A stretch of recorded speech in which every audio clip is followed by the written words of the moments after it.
ভাই পৃথিবীর সব মুসলমান কান্ট্রিতে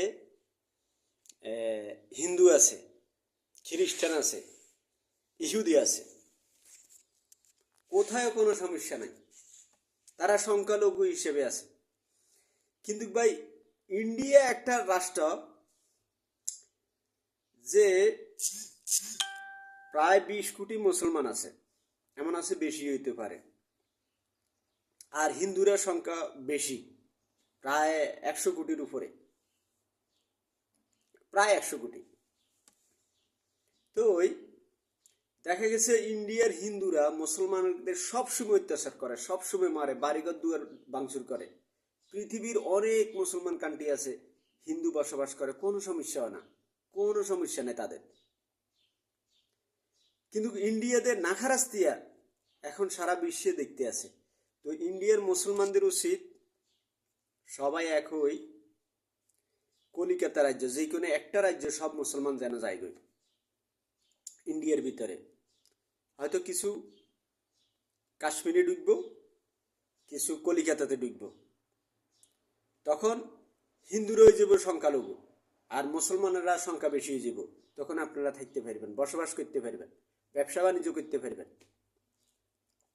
এই সংখ্যালঘু হিসেবে থাকি আপনারা সারা জীবন কষ্ট করি, দেখা গেছে ঘর বাড়ি করবেন, হঠাৎ একজনে, হয়তো আপনারা এখন বাধ্য আছেন আমরা একটা রাজ্যে এখন ভালো আছি, হঠাৎ একজন চলে যাইব উগ্র হিন্দু ক্ষমতায়, তখন আপনাদের 20 বছর 30 বছরের স্বপ্নে গড়া স্বপ্ন, বিল্ডিং, ব্যবসা বাণিজ্য সব শেষ। তাই আপনারা সবাই একটা রাজ্যে ঢুকি যান। কলিকাতা অনেক বড়, আপনারা সবাই কলিকাতা ঢুকি যান, সব রাজ্য থেকে আসি আস্তে আস্তে। দেখেন বাংলাদেশের মতো ছোট একটা কান্ট্রি, আয়তন 1,46,000 বর্গ কিলোমিটার, এখানে প্রায় 20 কোটি মানুষ আছে। কলিকাতা এসছে 3 গুণ। আপনারা সবাই এক রাজ্যে চলে আসেন, সব মুসলমান, তখন বড় বড় ব্যবসা বাণিজ্য করতে পারবেন, আপনারা সংখ্যালঘু থাকবেন না। ইন্ডিয়ার সাথে কথা বলি, চোখ রাঙায় কথা বলি, থাকতে পারবেন।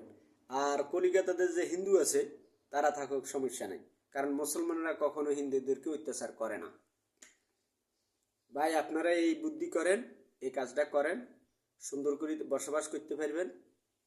এখন যেখানে যে কোনো রাজ্যে আপনারা আছেন, সংখ্যালঘু হিসেবে আছেন, কোনো ব্যবসা বাণিজ্য করতে পারেন না, অনেক কষ্টে আছেন, হয়তো এখন ভালো আছেন, হঠাৎ কোনো উগ্র হিন্দু যদি ক্ষমতা আসে, তখন আপনাদের স্বপ্নে গড়া সব কিছু তছনছ করে দিবে।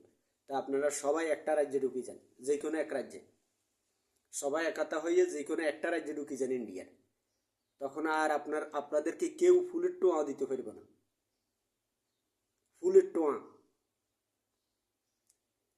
যে যেখান থেকে আসেন সবাই শোনেন, ভিডিওটা দেখেন, আমার পরামর্শটা যদি ভালো হয় আপনারা এই পরামর্শ চলেন, ইনশাল্লাহ আপনাদের জন্য ভালো হবে।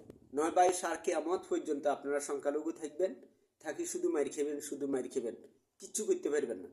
আপনারা সবাই এক রাজ্যে ঢুকে যান, কলিকাতাতে ঢুকে যান সব মুসলমান, আস্তে আস্তে ইনশাল্লাহ ভবিষ্যতে আপনারা সংখ্যালঘু থাকবেন না, এটা কান্ট্রিতে পরিণত হইব ইনশাল্লাহ।